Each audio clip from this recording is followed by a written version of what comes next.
오늘의 말씀은 요한복음 10장 22절부터 42절까지 말씀입니다. 예루살렘에 수전절이 이르니 때는 겨울이라. 예수께서 성전한 솔로몬 행각에서 거니시니 유대인들이 애워싸고 이르되 당신이 언제까지나 우리 마음을 의혹하게 하려 하나이까? 그리스도이면 밝히 말씀하소서 하니 예수께서 대답하시되 내가 너희에게 말하였으되 믿지 아니하는도다.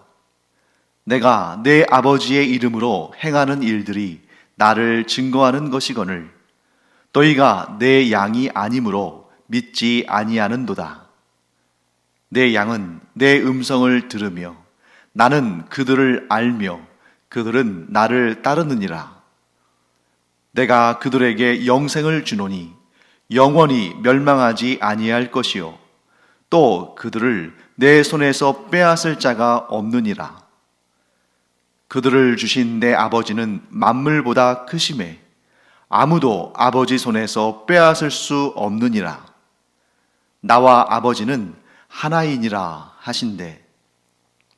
유대인들이 다시 돌을 들어 치려 하거늘 예수께서 대답하시되 내가 아버지로 말미암아 여러 가지 선한 일로 너희에게 보였거늘 그 중에 어떤 일로 나를 돌로 치려 하느냐?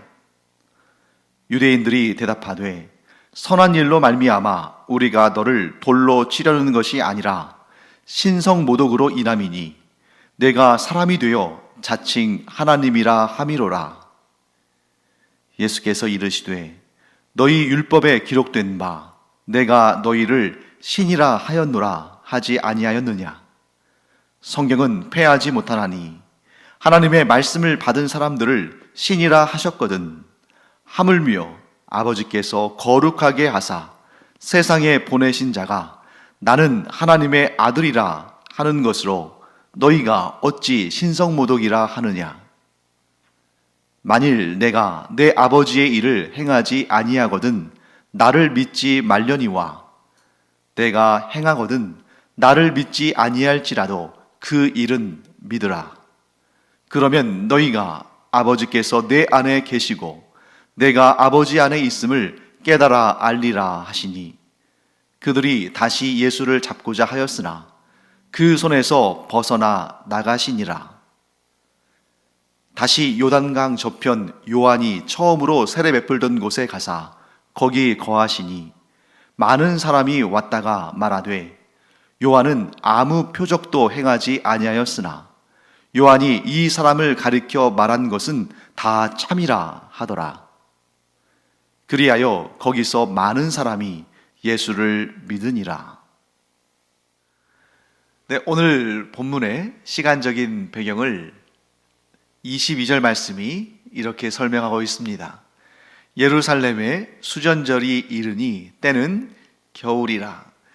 이 수전절이라는 절기는 우리에게는 그렇게 유명한 절기는 아니죠. 보통 우리는 율법의 말씀에 따라서 3대 절기, 이스라엘의 3대 절기죠.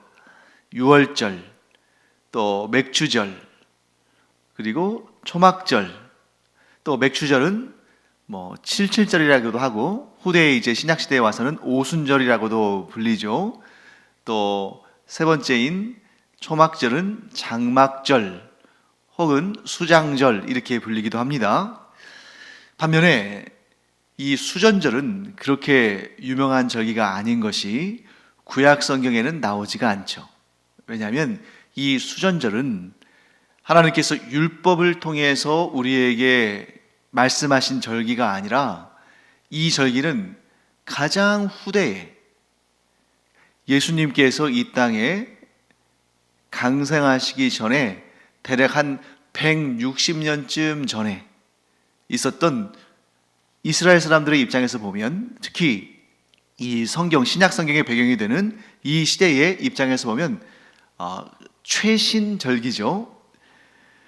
그렇기 때문에 이 절기는 그렇게 유명한 절기는 아닙니다만 유대인들에게는 굉장히 중요한 절기였습니다. 그 수전절이 어떤 절기였는지는 제가 설교의 중간쯤에 좀 자세히 설명을 드리겠습니다. 자, 그런데 이 수전절은 시간적으로 6월절로부터 대략 한 4개월 전입니다. 그러니까 지금 이 수전절을 예수님께서 예루살렘에서 지내시는데 이로부터 대략 한 4개월쯤 후에 십자가에 달려 돌아가시는 것입니다. 그렇기 때문에 지금의 이 수전절이라는 시간적인 이러한 시점은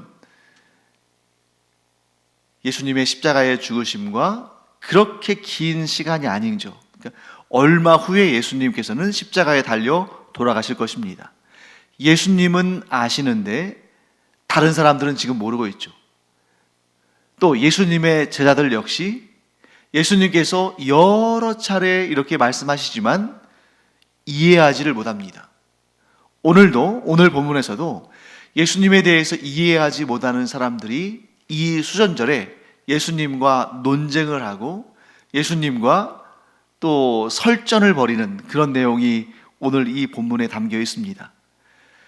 수전절에 있었던 예수님과 유대인들 사이의 설전, 그것이 무엇인지 우리가 좀 자세히 살펴보도록 하겠습니다. 자, 유대인들이 수전절에 예수님을 찾아왔습니다. 수전절이니까 이것도 아주 이 유대인들에게는 중요한 절기니까 유대인들이 예루살렘에 많이 왔겠죠. 그렇게 많이 모여든 사람들이 예수님 주변으로 모여들기 시작했습니다. 그리고 예수님을 애워싸고 이렇게 물었습니다. 언제까지 우리를 이렇게 애태우실 것입니까? 언제까지 우리의 의혹을 키워만 가실 겁니까? 만일 당신이 정말 그리스도라면 우리에게 터놓고 확실하게 그렇다고 말씀해 주십시오. 그들의 말에 예수님께서 이렇게 대답하십니다. 내가 너희에게 여러 차례 말했다. 그런데 너희가 믿지 않는구나. 내가 내 아버지의 이름으로 행하는 일들이 나를 증언한다. 내가 내 아버지의 이름으로 얼마나 많은 표적을 너희들에게 보여줬는데 너희가 아직까지도 나에게 내가 어떤 존재냐고 묻느냐? 너희들이 나를 믿지 않기 때문에 이런 질문을 계속하는 것이다. 너희가 나의 양이 아니기 때문에 내 말을 믿지 않는다. 아버지께서 나에게 주신 양들이라면 내 말을 믿었을 것이다. 이렇게 말씀하셨습니다. 자, 유대인들은 예수님께서 무슨 말을 하셔도 믿지 않습니다. 왜냐하면 유대인들은 예수님의 말씀을 듣고자 하는 것이 아니라 자신들이 원한 대답을 듣고 싶어 할 뿐입니다. 그러니까 예수님께서 뭐라고 말씀하시든 그 말씀을 들을 생각이 없습니다. 마치 뭐와 같냐면 이 점집에 자주 찾아가는 사람들이 있죠. 무당을 찾아가는 사람들이 있습니다. 그런데 무당을 찾아가는 사람이 무당을 단 한 번만 찾아가서 그 사람의 말을 철석같이 믿고 그 말대로 사는 사람은 제 생각에는 없을 것 같아요. 그러니까 무속에 심취한 사람들은 점장이나 무당을 찾아갈 때 여러 번 찾아갑니다. 왜 여러 번 찾아갈까요? 자신들이 듣고 싶은 말이 나올 때까지. 그러면 자신들이 듣고 싶은 말을 해줬다 했을 때 그러면 그것으로 끝일까요? 아닙니다. 또 여러 번 찾아가면서 혹은 여러 군데 찾아가면서 그 말이 맞는지 맞지 않는지 또 확인하려고 하겠죠. 그렇기 때문에 무당, 점쟁이 찾아가는 일은 이것은 아주 끝이 없는 일이죠. 계속 반복될 수밖에 없는 일입니다. 지금 이 유대인들이 예수님께 계속해서 지금 질문하는 이유, 당신이 누굽니까? 당신이 정말 메시아입니까? 당신이 정말 그리스도라면 우리에게 확실히 말하십시오. 계속해서 예수님은 동일한 답을 주시는데 이 유대인들이 계속해서 다람쥐 쳇바퀴 돌듯이 질문하는 이유는 자신들이 원하는 답을 예수님께로부터 듣지 못했기 때문입니다. 예수님이 전하시는 말씀의 핵심은 이것입니다. 예수님은 28절부터 30절까지 이 말씀을 계속 초지일관 해오셨어요. 그것이 예수님의 답입니다. 제가 읽어보겠습니다. 28절부터 30절까지 내가 그들에게 영생을 주노니 영원히 멸망하지 아니할 것이요 또 그들을 내 손에서 빼앗을 자가 없느니라. 그들을 주신 내 아버지는 만물보다 크심에 아무도 아버지 손에서 빼앗을 수 없느니라. 나와 아버지는 하나이니라 하신대. 하나님께서 예수님께 양들을 주셨습니다. 즉 예수님을 구주로 영접하고 예수님을 따르는 자들을 예수님의 백성으로 주셨습니다. 그리고 예수님은 그들에게 영생을 주시고 그 영생을 얻은 자들은 영원히 멸망하지 않으며 또한 그들이 얻은 구원은 그 누구도 빼앗을 수 없다. 아무도 아버지의 그 손으로부터 이 구원받은 자들을, 나의 백성을 빼앗을 수 있는 자는 없다. 그리고 나는 아버지의 보내심을 받고 아버지는 나를 보내시고 나는 이 땅에 보내심을 받아서 이 구원의 사역, 곧 대속의 죽음으로 그 죄 문제들을 다 해결해주고 그 죄값을 다 갚아주고 그들을 위해서 부활함으로 그들의 부활의 첫 열매가 되는 이 일을 위해서 내가 이 세상에 왔다. 예수님의 말씀은 그것이죠.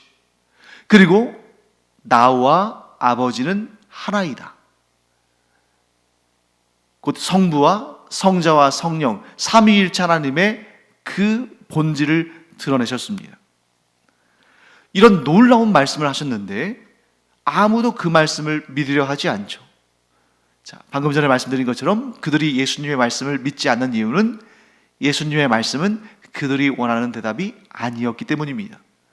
그러면 왜 유대인들은 예수님의 이 놀라운 말씀, 그 무엇으로도 살 수 없는 이 위대한 말씀, 영생의 구원이라는 그 무엇과도 비교할 수 없는 이 최고의 가치를 예수님께서 말씀하시는데 왜 예수님을 믿지 않았을까?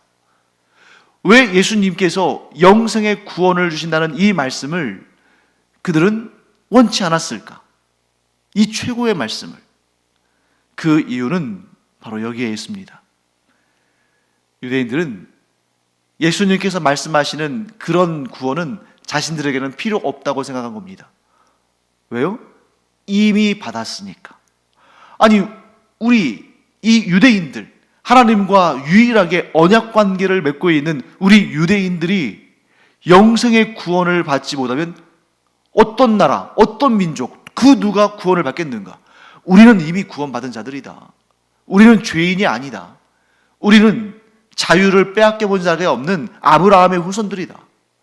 우리는 아브라함의 후손들로서 할례를 받은 자들로서 하나님과 언약을 맺은 유일한 민족으로서 우리는 이미 구원받았고 우리는 죄인이 아니며 죄인들은 저 이방인들이다.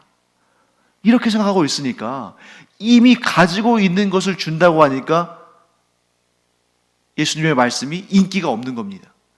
아, 그거 됐고 그거 우리 필요 없고 다른 거 줘, 이런 거죠. 하지만 예수님의 판단은 달랐습니다. 예수님은 뭐라고 말씀하시냐면 유대인들이 그 타고난 혈통, 곧 아브라함의 후손이요 하나님과 언약을 맺은 그러한 민족이라는 그 타고난 혈통, 그 민족적인 혈통으로 인해서 저절로 구원받은 것이 아니다. 유대인들이나 이방인들이나 모두 다 죄인이며 죄인은 자신의 죄 문제가 해결되어야만 구원을 받을 수 있고 영생을 누릴 수가 있는데 너희들도 동일한 죄인이다. 나는 의인을 부르러 온 것이 아니라 죄인을 부르러 왔다. 여러분, 만일 유대인들이 의인이고 이방인들이 죄인이라면 예수님께서 유대 땅에서 사역하실 리가 없죠. 예수님은 바로 이방인들이 있는 외국으로 나가셔서 거기에서 사역하셨겠죠.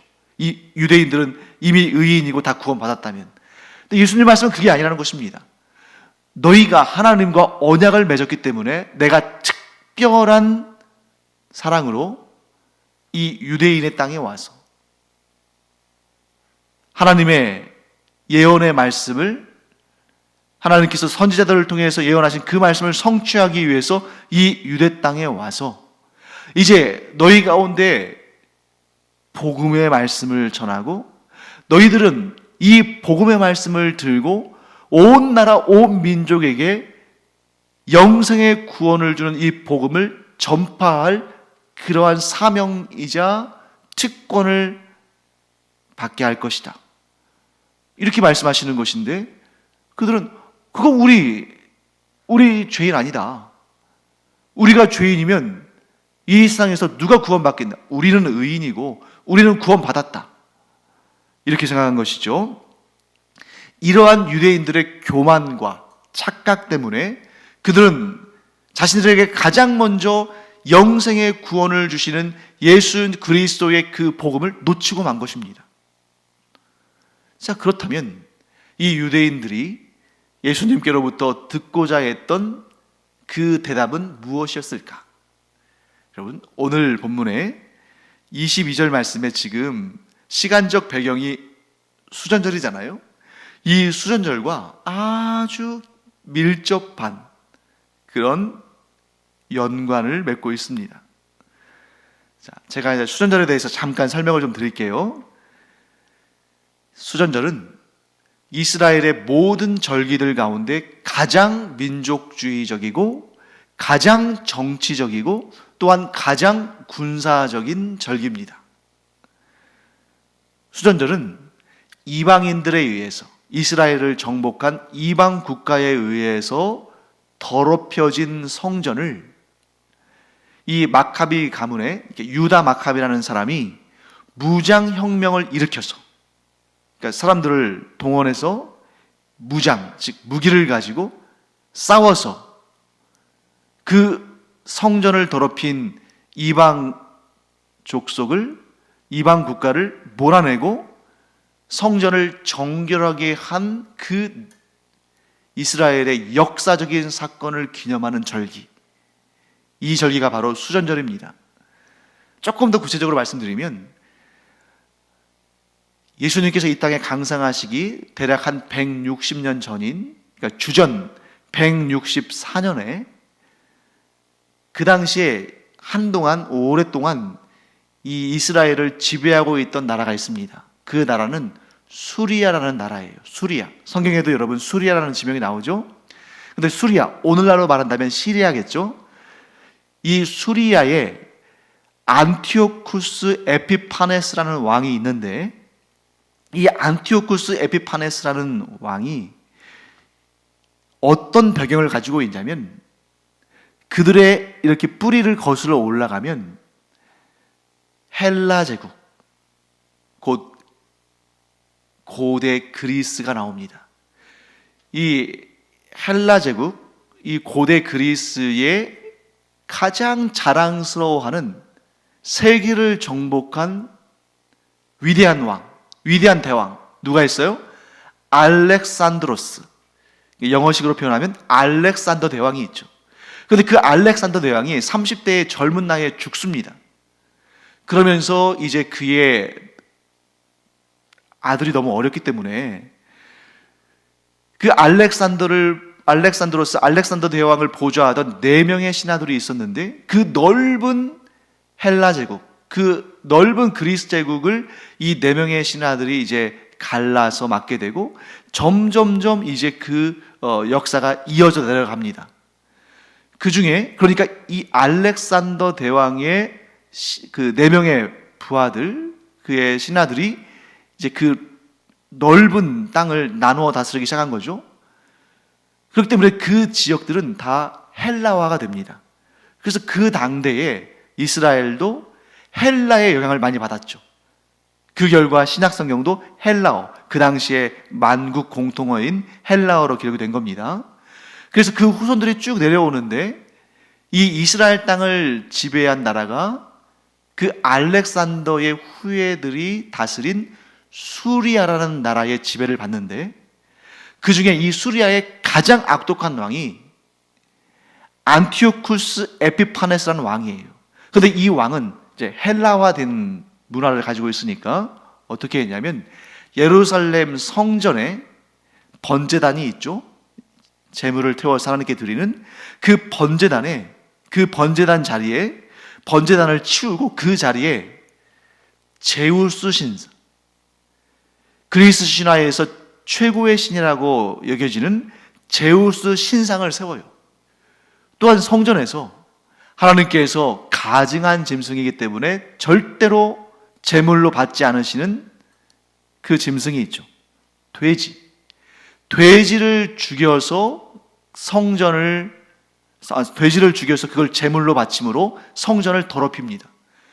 이거 성전에다가 우상을 세우고 하나님께서 가증하고 부정한 짐승이라고 하나님께 바치지 못하게 한 돼지를 그 성전 안에서 제물로 바치는, 이런 정말 이 유대인들에게는 참을 수 없는 모욕을 하나님의 그 거룩한 성전에서 자행하는 거죠. 그러니까 참다 못한 유대인들이 이 수리아에 비해서 굉장히 힘이 약하고 감히 도전하지 못하는 그런 약소국입니다만, 유다 마카비라는 사람이 그 의부를 참지 못하고 그 마카비 가문을 중심으로 해서 사람들을 모으고 무장을 하고 봉기를 해서 마카비 혁명을 일으킵니다. 그런데 그 혁명이 성공을 해요. 그래서 안티오쿠스 에피파네스, 그 수리아 세력을 몰아내고 얼마간 독립을 쟁취합니다. 그러니까 이 마카비 가문이 성전을 더럽힌 수리아 안티오쿠스 에피파네스 세력을 몰아내고 성전을 정결케 한, 성전을 정화한, 그리고 그 무장혁명을 통해서 이스라엘의 독립을 얼마간 쟁취한 그 역사적 사건을 기념하는 날이 바로 수전절이에요. 그리고 그 수전절은 겨울에 있었습니다. 그러니까 이 이스라엘 백성들에게 있어서 가장 진취적이고 가장 민족주의적이고 가장 군사적인 그런 승리를 거둔 날이죠. 그러니까 우리나라로 따진다면 이 이스라엘 백성들의 수전절은 무엇랑 비슷하냐면 3.1절이나 혹은 8.15 광복절과 같은 그런 의미를 갖습니다. 그래서 오늘날까지도 이 수전절을 기념하죠. 근데 오늘 본문에 나오는 것처럼 수전절은 겨울의 절기이기 때문에 이 수전절을 기념하는 그 날짜가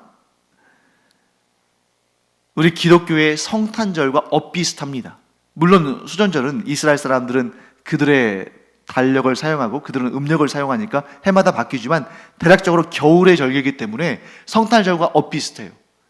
그래서 기독교인들은 12월 25일에 겨울에 성탄절을 기념하지만 유대인들은 그 비슷한 시기에 수전절, 즉 이스라엘의 독립과 같은 그러한 영적인 독립이겠죠? 그러한 절기를 지킵니다. 자, 그러니까 지금 이스라엘 사람들이, 이 유대인들이 예루살렘에 수전절을 지키기 위해서 모였는데 그 날이야말로, 그 절기야말로 가장 민족의 독립에 대한 간절한 소망이, 이 군사적인 힘과 정치적인 권력을 총동원해서 이 민족적인 독립과 전 세계적인 그러한 위상을 높이기를 원하는 그런 그 유대인들의 바람이 가장 크게 일어나는 그런 때인 거죠. 그렇기 때문에 유대인들이 원한 것은 뭐였냐면, 유대인들이 예수님께로부터 듣고 싶은 그런 말은, 대답은 무엇이었냐면, 내가 이스라엘 백성들을, 이 유대인들을 이끌어서 이 유대인들과 함께 혁명을 일으켜서 이 땅을 지금 지배하고 우리를 괴롭히고 있는 이 로마 제국을 몰아내고 우리가 독립을 쟁취하고 나아가 나와, 메시아인 나와 이 유대 민족이 전 세계를 통치하는 그러한 최고의 강국으로 내가 만들겠다. 이 대답을 듣고 싶은 것입니다. 그리고 예수님께서 보여주신 그런 표적이라면 충분히 이런 일을 일으킬 수 있을 것이라고 기대했던 것이죠. 그런데 예수님은 한사코 그들의 유혹에 말려 들어가지 않으셨습니다. 예수님께서 공생의 사역을 시작하시면서 마귀의 시험을 3번이나 이기셨죠. 마귀가 예수님을 높은 산 위에 데리고 가서 천하만국을 보여주며 네가 나에게 절하면 이 모든 것을 너에게 주겠다 하는 그런 헛된 시험을 했습니다만, 예수님은 오직 하나님만 섬긴다는 그러한 성경의 말씀으로 승리하셨습니다. 지금도 마찬가지입니다. 유대인들이 예수님을 정치적인 메시아로, 무장혁명을 일으키고 세계를 정복할 그러한 정복자로 세우고 싶어 하지만 예수님은 그 일을 위해서 이 땅에 오신 것이 아니죠. 예수님은 인류의 죄를 그 몸에 떠안으시고 십자가에 달려 죽으심으로 인류의 죄값을 대신 갚으시고, 누구든지 그 사실을 믿고 예수 그리스도를 구주로 영접하는 자에게 영생의 구원을 주시기 위해서 이 땅에 오신 거 아니겠습니까? 예수님은 한결같이 그렇게 말씀하시는데, 유대인들은 자신들이 원하는 답이 아니기 때문에 끝끝내 예수님을 부인하고 예수님을 십자가에 내거는 그런 길로 나가는 것입니다. 결국 하나님의 계획은 그렇게 해서 이루어지는 것이죠. 자, 그때 예수님께서 나와 아버지는 하나이니라 하신 그 말씀 때문에 유대인들이 돌을 들어 예수님을 쳐서 죽이려고 하는 그런 모습을 보시면서 이렇게 말씀하십니다. 32절 말씀이죠. 예수께서 대답하시되 내가 아버지로 말미암아 여러 가지 선한 일로 너희에게 보였거늘 그 중에 어떤 일로 나를 돌로 치려 하느냐. 이 말씀에 유대인들은 이렇게 대답합니다. 33절 유대인들이 대답하되 선한 일로 말미암아 우리가 너를 돌로 치려는 것이 아니라 신성모독으로 인함이니 내가 사람이 되어 자칭 하나님이라 함이로라.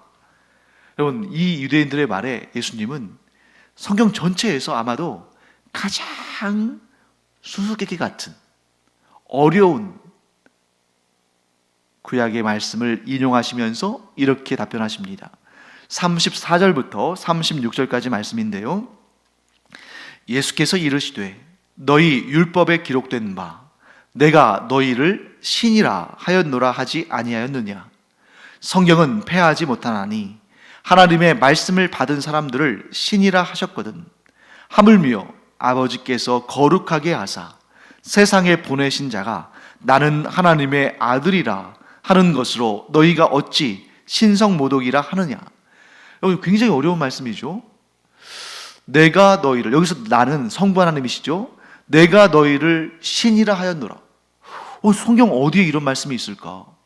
어디에 하나님을 믿는 사람들이 신이라고 부르심을 받았을까? 하나님께서 과연 우리를 신이라고 말씀하시는가?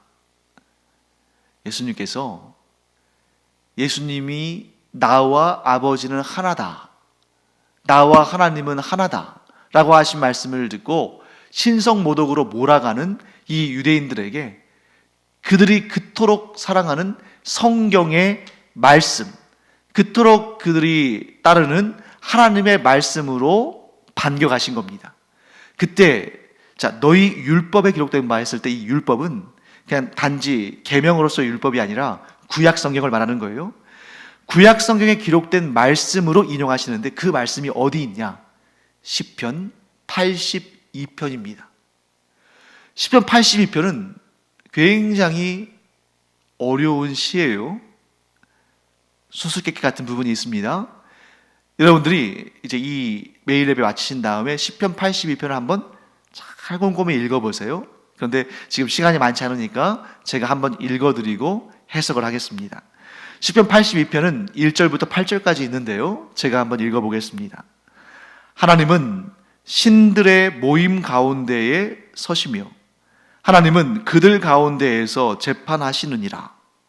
너희가 불공평한 판단을 하며 악인의 낫 보기를 언제까지 하려느냐?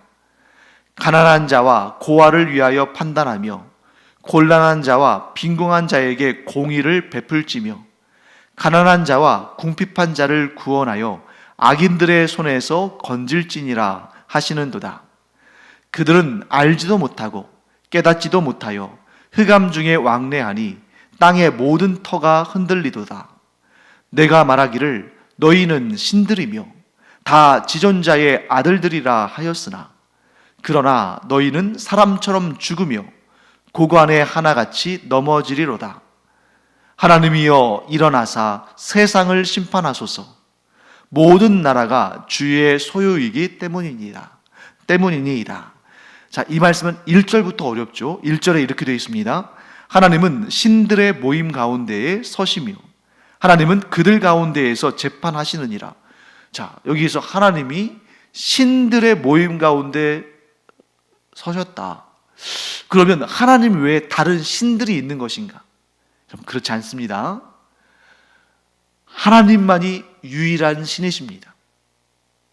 다른 신들은 없습니다. 다른 신들은 사람이 만든 가짜 신들, 곧 우상이거나 혹은 귀신들이겠죠. 그러나 그런 우상들과 귀신들을 하나님과 비교할 수 있는 신으로 말할 수 없습니다. 그렇게 결코 생각할 수 없습니다.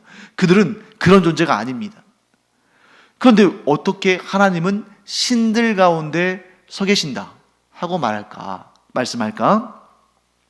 2절부터 쭉 내용을 보면 이 내용이 무엇에 관한 내용인가를 우리가 짐작할 수 있는데, 이 이스라엘 사람들은 하나님의 말씀, 곧 율법을 가지고 재판, 곧 심판하죠. 그러니까 하나님의 말씀을 가지고 재판하기 때문에 하나님의 판결을 대신하는 거죠. 그러니까 하나님의 말씀을 가지고 재판하는 사람들을 신들이라고 부른 겁니다. 왜? 하나님의 말씀으로 선악간에 판단하니까. 그런데 이 시인이 볼 때 지금 하나님의 말씀을 가지고 하나님의 뜻대로 판결해야 되는 재판관들이 불공평한 판단을 한다는 거예요. 또 악인의 낫보기, 즉 악인을 봐준다는 겁니다. 악인에게 그를 두둔하는 판결을 내린다는 거죠. 뭐 뇌물을 받든지 했겠죠. 그리고 도리어 가난한 자, 고아들, 곤란한 자, 빈궁한 자에게 공의를 베푸는 것이 아니라 오히려 그들을 괴롭힌다는 거죠. 그러니까 6절 말씀에 이렇게 말씀하죠. 내가 말하기를 너희는 신들이며 다 지존자의 아들들이라 하였으나, 자, 너희가, 그 재판을 하는 자들이 하나님의 말씀을 받아서 전하고 판결하기 때문에 너희들은 하나님의 말씀을 대언하는 신들이다. 또한 너희는 하나님의 자녀들이다. 그런데 왜 그렇게 판결을 정의롭지 못하게, 공의롭지 못하게 하느냐 하고 하나님께서 책망하시는 내용을 이 시인이 시적인 표현으로 이렇게 표현한 것입니다. 그러니까 예수님께서 그 시편 82편을 인용하셔서 말씀하신 거예요. 자, 하나님의 말씀을 받아서 그 말씀을 가르치고 그 말씀으로 심판하고 그 말씀으로 판결하는 자를 심지어 구약 성경에는 신들이다, 하나님의 아들들이다, 하나님의 자녀들이다 이렇게 표현하시는데, 하물며 곧 하나님의 보내심을 받고 하나님의 뜻을 전하며 하나님이 보이실 그 표적들을 행하는 하나님의 아들, 내가 나의 신분을 드러내는데 너희가 왜 이를 두고 신성 모독이라고 하느냐 하고 책망하시는 것입니다. 자, 성경에서는 하나님의 말씀을 듣고 믿고 가르치고 전하고 판결하는 자들을 신들이라고 할 정도로 존중하고 높여주셨는데, 하물며 메시아, 그리스도, 하나님의 친아들, 곧 하나님이신 그리스도가 이 땅에 왔는데 너희는 알아보지는 못할 망정 신성 모독으로 죽이려 한다니 이게 말이 되느냐 하고 말씀하시는 것입니다. 사랑하는 성도 여러분, 하나님은 우리를 존중하십니다. 하나님은 우리를 아끼시고 우리를 높이십니다. 그런 우리가 하나님께 드릴 수 있는 최고의 보답은 하나님의 아들을 믿음으로 말미암아 곧 예수 그리스도를 나의 구주로 영접함으로 말미암아 하나님의 친정한 자녀들이 되고 그래서 천국에서 영생의 복락을 누리는 것, 이게 하나님께서 우리에게 가장 바라시는 일이다 하는 것을 꼭 기억하고 예수 그리스도를 구주로 영접하고 하나님을 아버지라 부르는 이 위대한, 감히 우리로서는 상상할 수 없는 이 가장 고귀한 이 특권을 주신 하나님께 날마다 감사하고 기뻐하는, 또한 이 복음을 힘써 전하는 우리 모두가 되기를 간절히 축원합니다. 기도하겠습니다. 하나님 감사합니다. 저희를 존중하시고 사랑하시는 하나님, 그 사랑을 저희들이 나 몰라라 하지 아니하고 예수님을 더욱 잘 섬기고 하나님을 더욱 사랑함으로 하나님의 그 크고도 깊고도 넓으신 사랑에 보답하는 저희들 되게 하여 주시옵소서. 감사드리며 예수님의 이름으로 축복하며 기도합니다.